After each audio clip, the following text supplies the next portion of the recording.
Subscribe करें और bell दबाएं ताकि कोई खबर रह न जाए।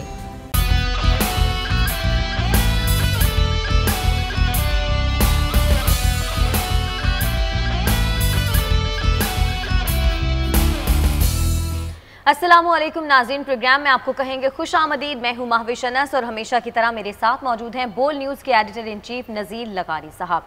नाज़रीन, बेनज़ीर इनकम सपोर्ट प्रोग्राम जो कि सन 2008 में पीपल्स पार्टी के दौरे हुकूमत में शुरू किया गया था और नून लीग के दौरे हुकूमत में भी इसे जारी रखा गया और ये प्रोग्राम गरीब और नादार लोगों खुसूसन ख़वातीन को माली मदद फराहम करने के लिए शुरू किया गया था। अब वफाकी हुकूमत की जानिब से बेनज़ीर इनकम सपोर्ट प्रोग्राम के तहत इमदादी रकम हासिल करने वाले 8 लाख अफराद को फहरिस्त से निकाल दिया गया है, क्योंकि ये मालूम हुआ है कि गरीब और नादार लोगों का जो पैसा है वो ब्यूरोक्रेट्स और सियासी जमातों के लोगों की जेबों में जा रहा है। इस हवाले से मजीद भी कुछ इंकशाफात हुए हैं, आपको क्लिप में दिखाते हैं। क्लिप आपने देखा। लगारी साहब, एंकर जिसे बेशर्मी कह रहे हैं, ये बेशर्मी और बेहिसी तो हमारे माशरे का हिस्सा है जहाँ पर करप्ट लोग ज़रूरतमंदों का पैसा खा रहे हैं और हम देखते हैं कि गरीब आदमी बच्चों की ज़रूरियात पूरी नहीं कर पाता तो फिर वो खुदकुशी करने पर मजबूर हो जाता है। जब ऐसे नासूर हमारे माशरे में मौजूद होंगे तो माशरा कैसे चलेगा? क्या करें, हम इस सोसाइटी में रहते हैं, इस सोसाइटी में रहते हैं जो अपने अखलाकियात के ज़िवाल और इन्हतात की इस मंजिल पर पहुंच गई है, जो सरकारी मराहत लेते हैं, सरकारी बंगले लेते हैं, सरकारी गाड़ियां लेते हैं, सरकारी पेट्रोल लेते हैं, बड़ी तनख्वाहें लेते हैं, बड़ी मराहत लेते हैं।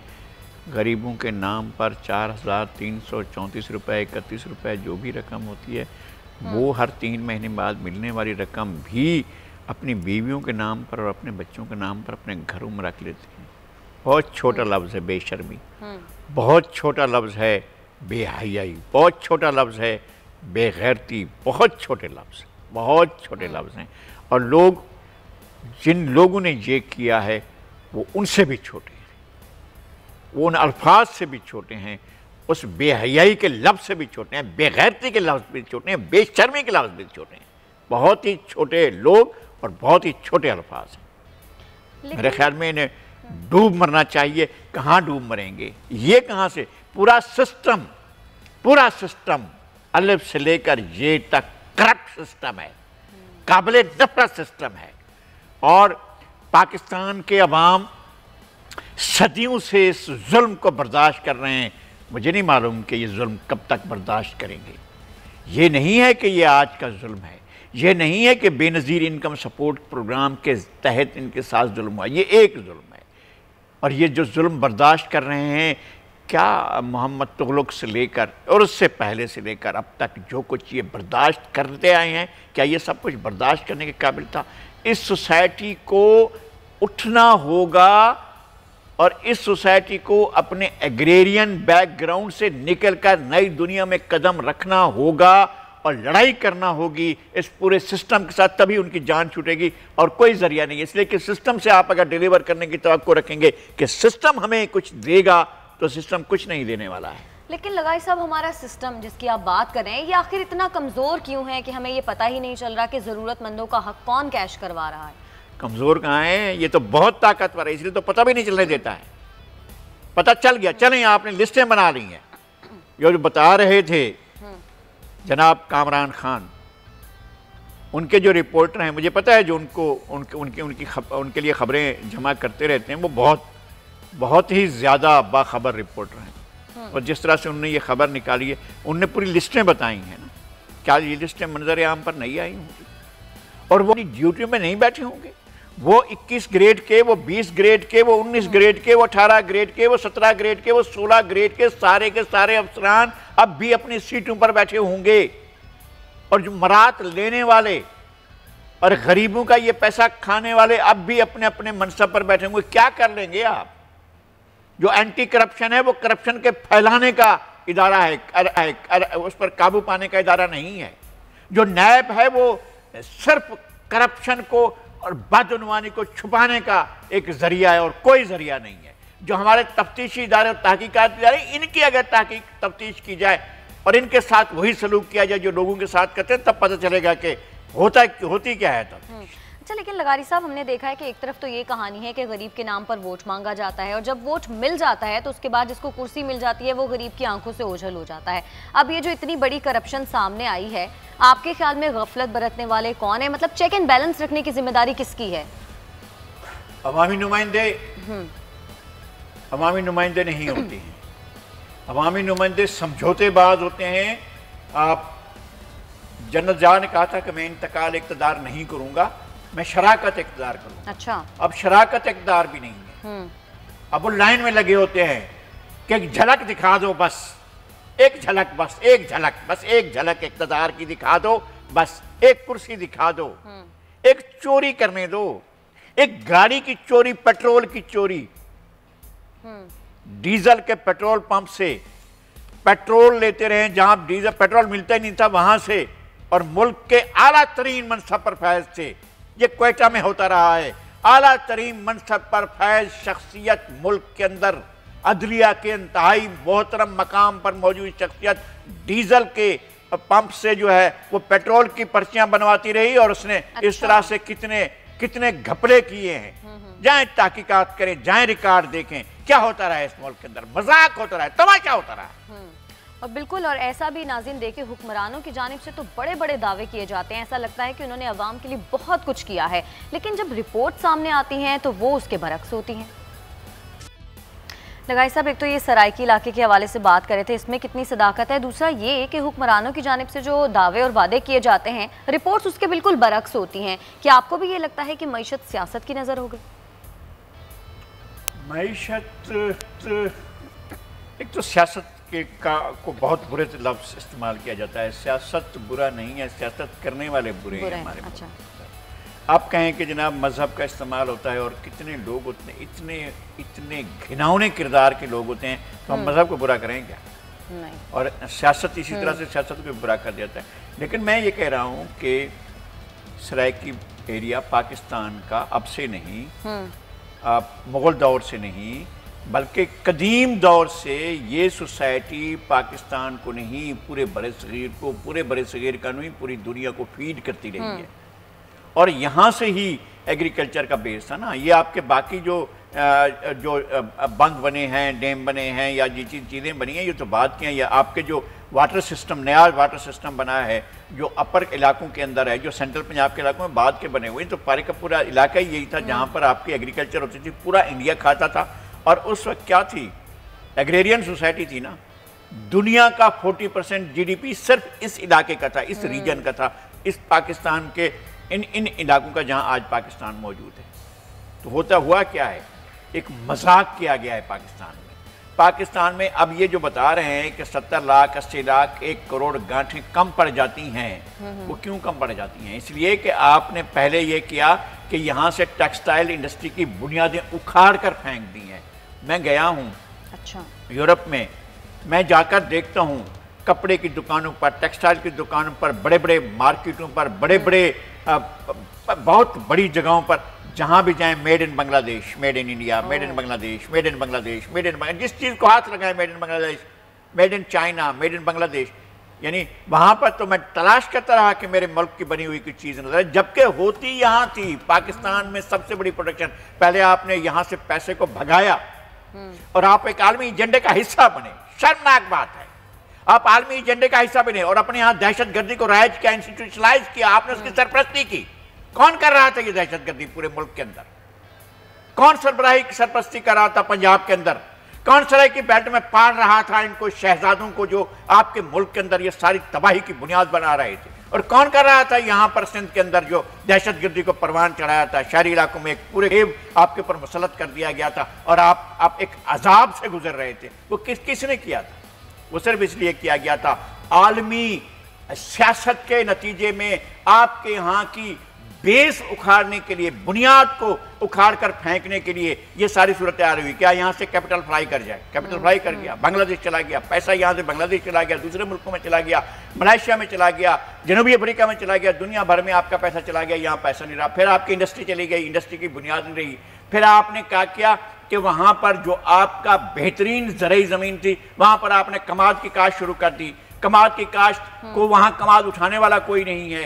वो आपकी पूरी की पूरी जो शुगर मिलें उन्होंने अपनी माफिया बना दी है। शुगर मिलें जो है आपका क्रशिंग सीजन होता था पाकिस्तान के अंदर सितंबर में, फिर अक्टूबर में हुआ, फिर अब नवंबर में, फिर नवंबर से दिसंबर में, अब जनवरी में लोगों का कमात कोई नहीं उठा रहा है। 4-4 महीने से खड़ी हुई फसल तबाह हो रही है, कोई उठाने वाला तैयार नहीं है। सेठ बैठा हुआ है हाथ पर हाथ धर कर। पाकिस्तान में उस वक्त कॉटन एक्सपोर्ट कारपोरेशन बनाई गई, उसने कमाया। राइस एक्सपोर्ट कारपोरेशन बनाई गई, उसने कमाया।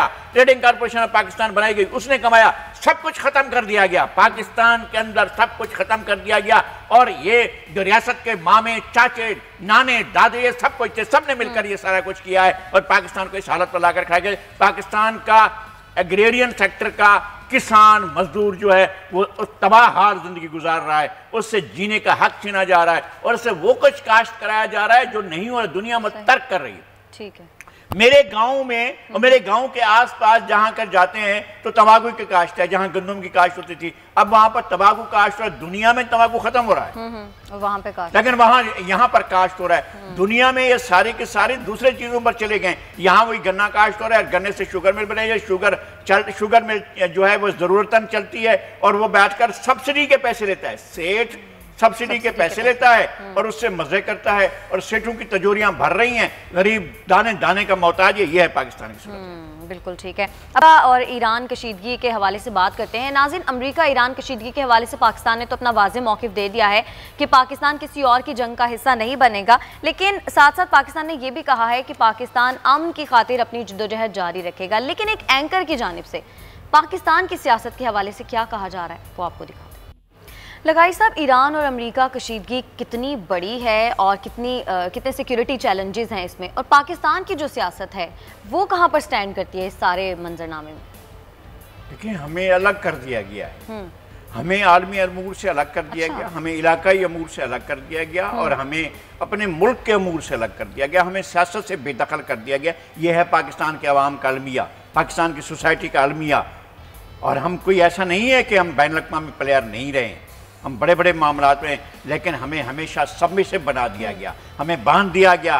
चलो आज तुम्हारा हम सीटों से निकाह कर रहे हैं। उसमें क्या है? मशरकी पाकिस्तान, थाईलैंड और बर्मा और फिलिपाइन और इनका इत्तेहाद बनाया गया। साथ में कहा गया कि अमेरिका, बरतानिया, फ्रांस, कनाडा, ऑस्ट्रेलिया ये भी उसके मेंबर होंगे। भाई, उनके इतने बड़े ममालिक के साथ आपको नथी कर रहे हैं तो आपका क्या फायदा इसमें होगा। और इधर से कहा गया कि आपको पाकिस्तान, ईरान, तुर्की, बगदाद, अपना इराक, इनका हम एक सेंटो बना रहे हैं बगदाद पैक्ट तक। भाई, क्या काम था आपका? आप बैनुल अक़वामी एजेंडे के तहत अपने बड़े लोगों के साथ दुमें बांध कर आपने अपने आप को क्या किया? पाकिस्तान को क्या मिला इससे? फिर आपने जाकर अफगानिस्तान में जंग ली।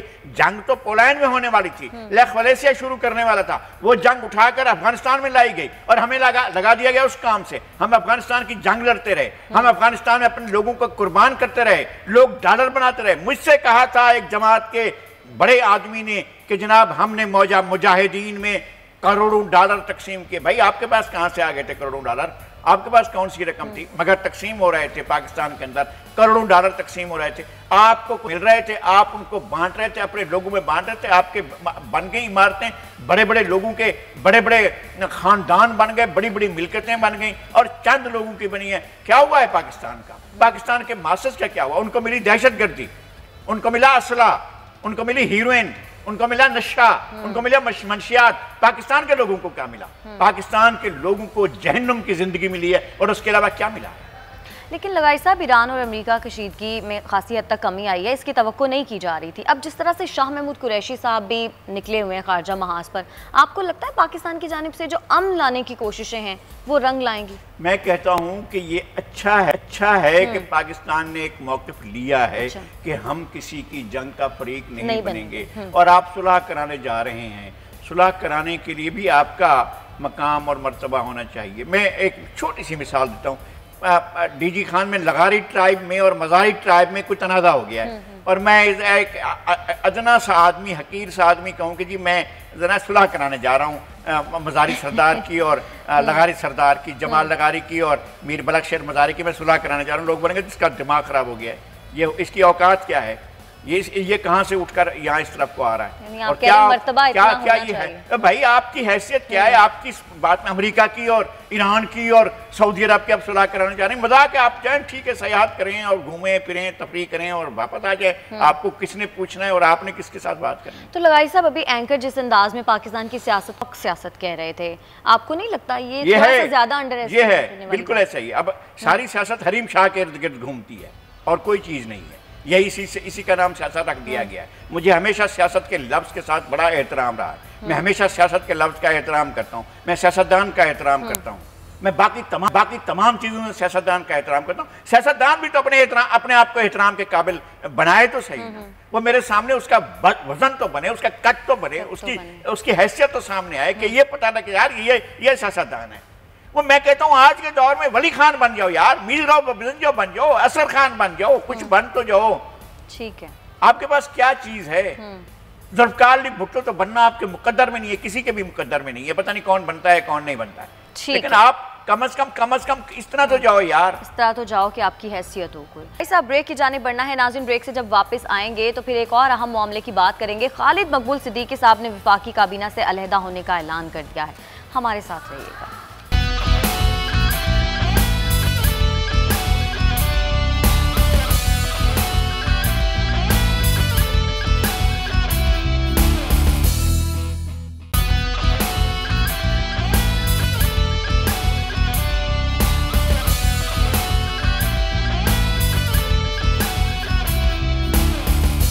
वेलकम बैक नाज़रीन। MQM पाकिस्तान के कन्वीनर खालिद मकबूल सिद्दीकी साहब ने वफाकी काबीना से अलहदा होने का ऐलान कर दिया है। वो ये कहते हैं कि हमने हुकूमत से कहा था कि हम हुकूमत बनाने में आपकी मदद करेंगे, लेकिन हमसे जिन निकात पर बात हुई लगाई साहब, वो कहते हैं कि वो हमारे मुतालिबात माने नहीं गए, तो इसलिए उन्होंने ये फैसला किया है कि वो वफाकी काबीना से अलहदा हो जाएंगे। ये कितनी बड़ी खबर है और पाकिस्तान तहरीक इंसाफ के लिए कितनी मुश्किलात हैं?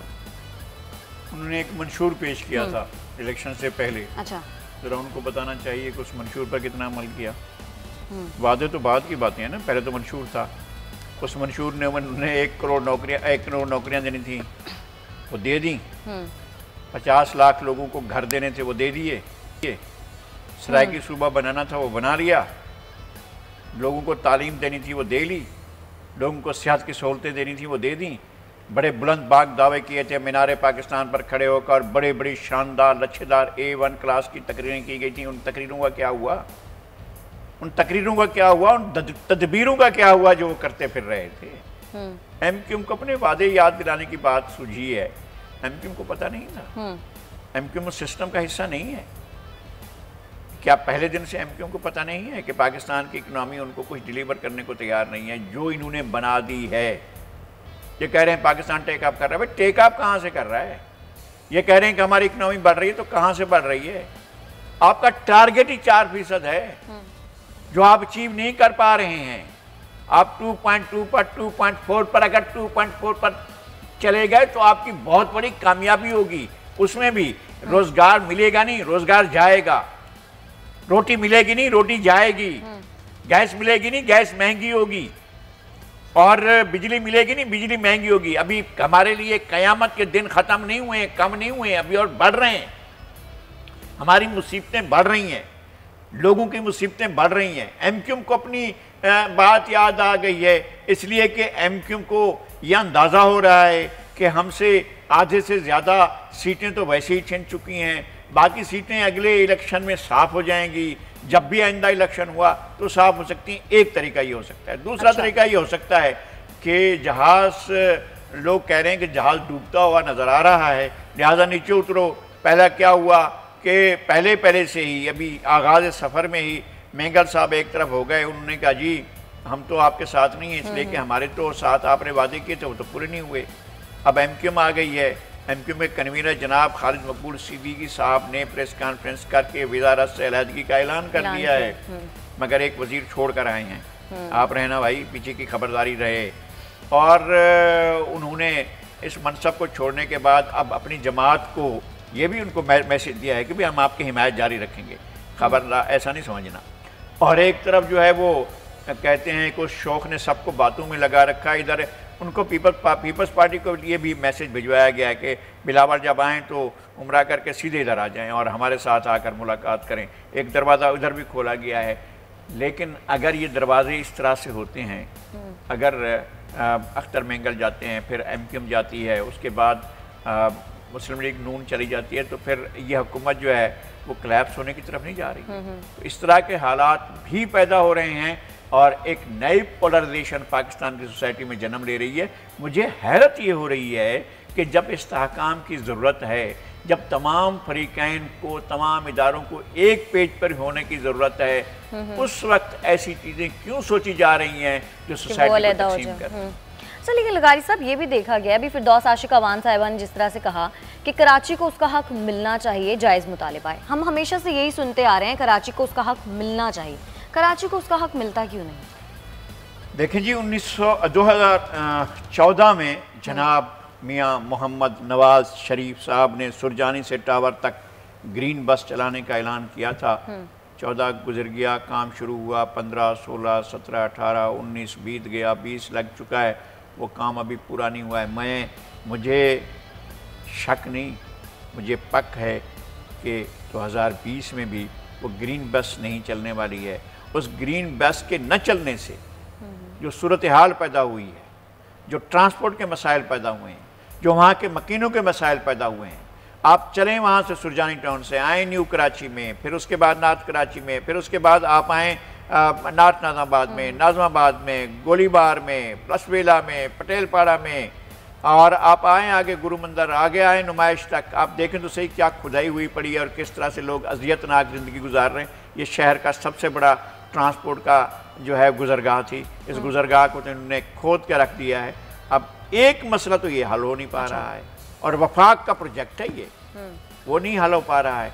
और ये वफाक से 1-1.5 साल से उनके साथ बैठे, यार कम अज़ कम इस मसले को ही हल करवा देते आप, वो भी नहीं हल कर पा पाए। अब वहाँ रहते हैं तो भी बुरा है, नहीं रहते हैं तो और बुरा है। बहरहाल सूरत हाल तो इसी तरह। लगारी साहब, खालिद मकबूल सिद्दीकी साहब ने एक और अहम पॉइंट पर बात की। उन्होंने कहा कि हमने जो 2 नाम वजारतों के लिए दिए थे, उनमें फ़रोग नसीम साहब का नाम शामिल नहीं था। हुकूमत को एक अच्छे वकील की ज़रूरत थी, इस वजह से उन्होंने उसको शामिल किया, उनको शामिल किया। आपको लगता है कि इसमें सच्चाई है कोई? मैं क्यों उसको झूठ जानूंगा? खालिद मकबूल सिद्दीकी साहब को क्या पड़ी है कि वो झूठ बोले? नहीं, बिल्कुल सही कह रहे होंगे। और ये हुकूमत, तो इन्होंने नाम नहीं दिए थे यानी? नहीं, उन्होंने नाम नहीं दिए होंगे, सही बात है, लेकिन हाथ उठाने के लिए खालिद मकबूल सिद्दीकी साहब भी गए थे। वो हाथ ना उठाते, कहते जी मैंने तो ये नाम नहीं दिए थे, मैंने जो नाम दिए थे वो तो लाए ना। अगर ना उठाते हाल उस दिन तो खबर तो बनती थी, खबर नहीं बनती थी, हालात तब्दील हो सकते थे, बात हो सकती थी। आप उस वक्त कबूल कर लेते हैं, 1.5 साल के बाद हमें बता रहे हैं कि जी ये ब्रेकिंग न्यूज़ दे रहा हूँ कि हमने तो नहीं कहा था कि फ़रोग नसीम साहब को वजीर बनाए, और उन्होंने बना लिया। अगर बना लिया है और आपने भी चुप कर लिया था, तो ये तो आप अपने ऊपर इल्ज़ाम लगा रहे हैं ना। उसी टाइम बोल देते ना, उसी टाइम आप बता देते कि ये नहीं हुआ, तो गलत बात है। अच्छा, अब असद उमर साहब की क़यादत में कल MQM के वफ़द से मुलाकात की जाएगी, तो आपको लगता है कि वफाकी हुकूमत बनाने में कामयाब हो जाएगी?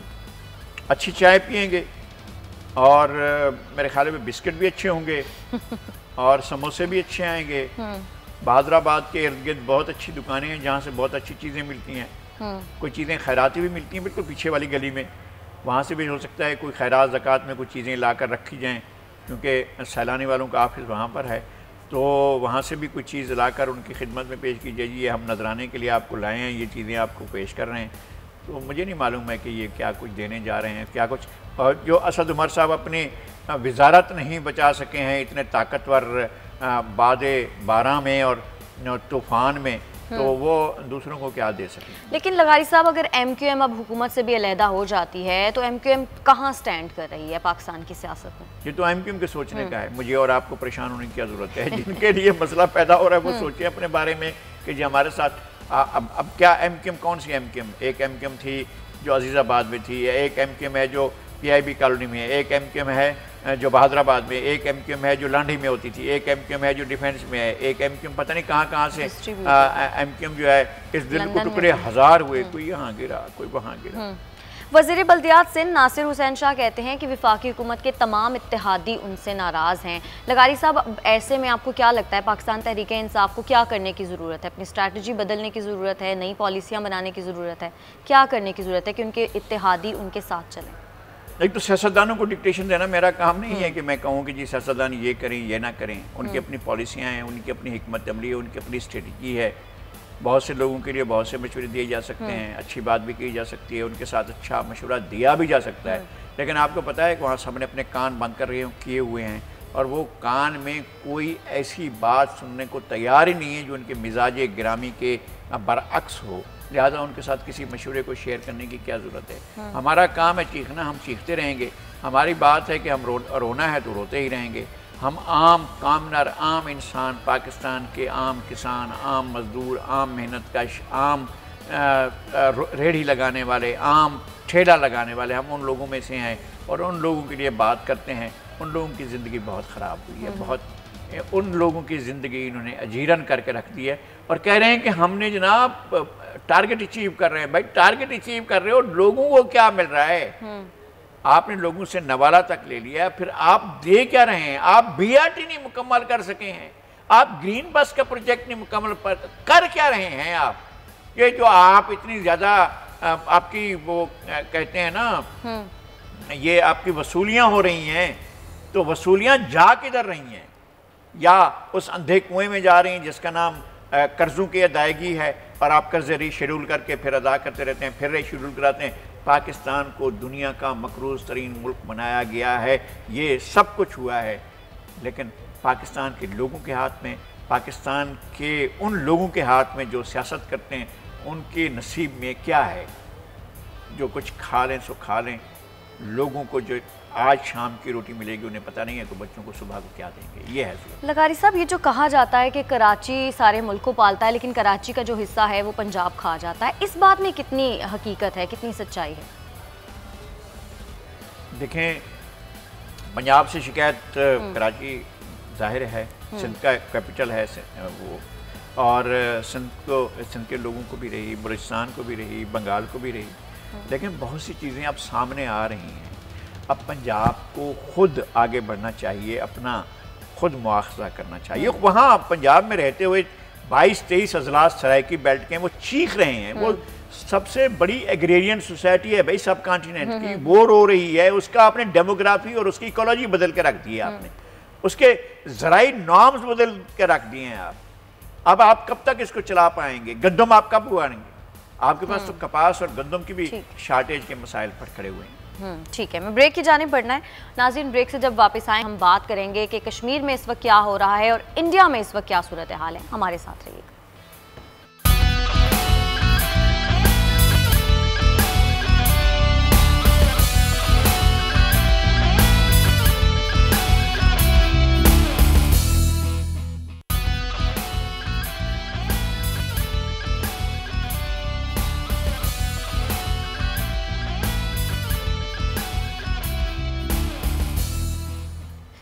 वेलकम बैक नाजरीन। कुछ जिक्र कर लेते हैं भारतीय आर्मी चीफ जनरल मनोज का, जो ये कहते हैं कि अगर पार्लियामेंट चाहे तो आज़ाद कश्मीर भी हमारा हो सकता है। लगारी साहब, ये क्यों इस किस्म की धमकियां देते हैं जब इनको पता है कि पाकिस्तान किसी भी जारियत का मुंह तोड़ जवाब देने की सलाहियत रखता है?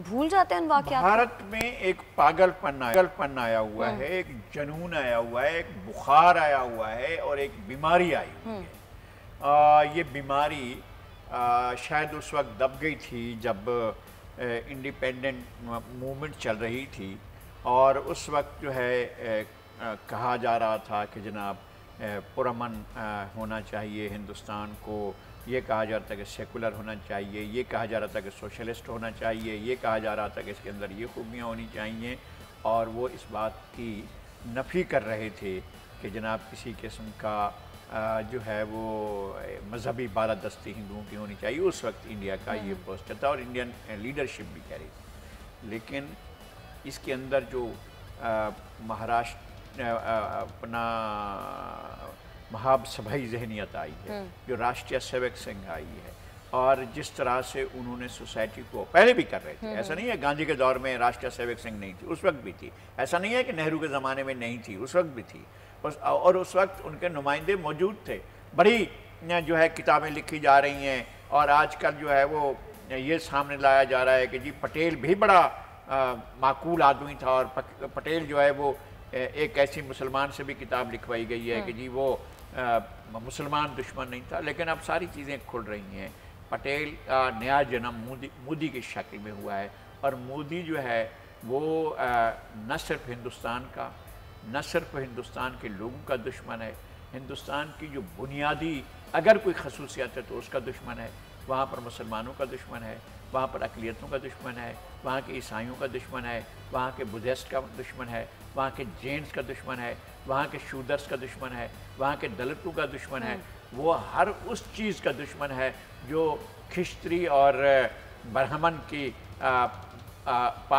पाकबाजी और उसकी जो धंधेबाजी है, इन दोनों का अगर जो ख़िलाफ़ हो या उसके मुताबिक ना हो तो उसको हर चीज़ उसके ख़िलाफ़ लगती है। तो ये एक नासूर है, हिंदुस्तान के तूर अर्ज़ में फैला हुआ है, एक कैंसर है जिसका नाम मोदी है, और मोदी इस सोसाइटी की बुनियाद को खा रहा है, इसकी जड़ें खोखली कर रहा है, इसके तने को काट रहा है। हिंदुस्तान मोदी के होते हुए एक कदम आगे नहीं बढ़ सकता। हम 6 साल पहले से कह रहे थे, जब मोदी आ रहा था हमने तब से पहले कहने शुरू कर दिया कि अब हिंदुस्तान के ज़वाल का वक्त आ रहा है, हिंदुस्तान अपनी तबाही की तरफ बढ़ रहा है।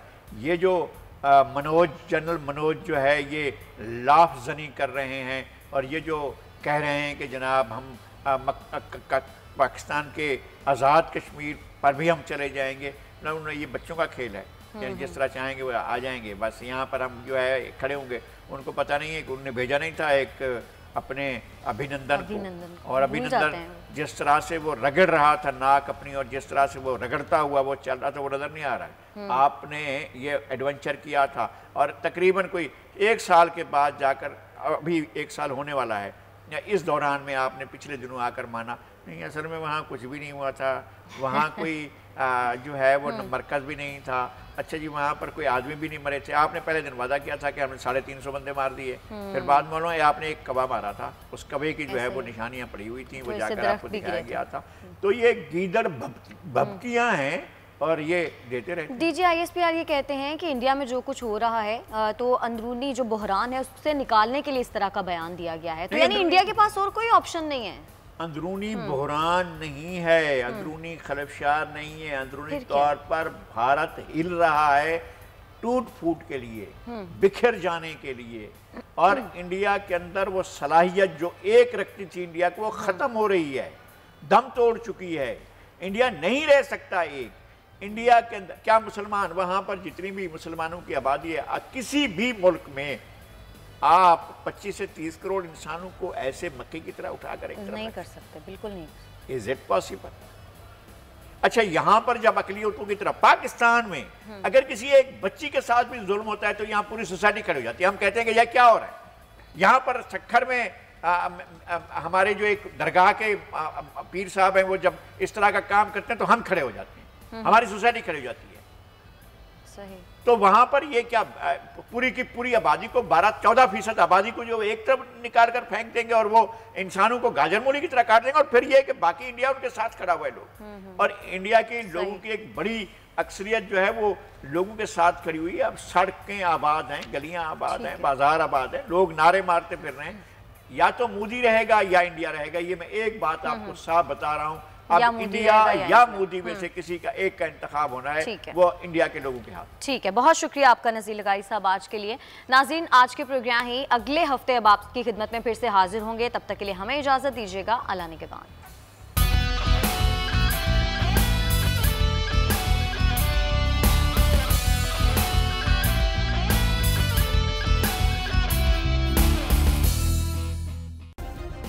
सब्सक्राइब करें और बेल दबाएं ताकि कोई खबर रह न जाए।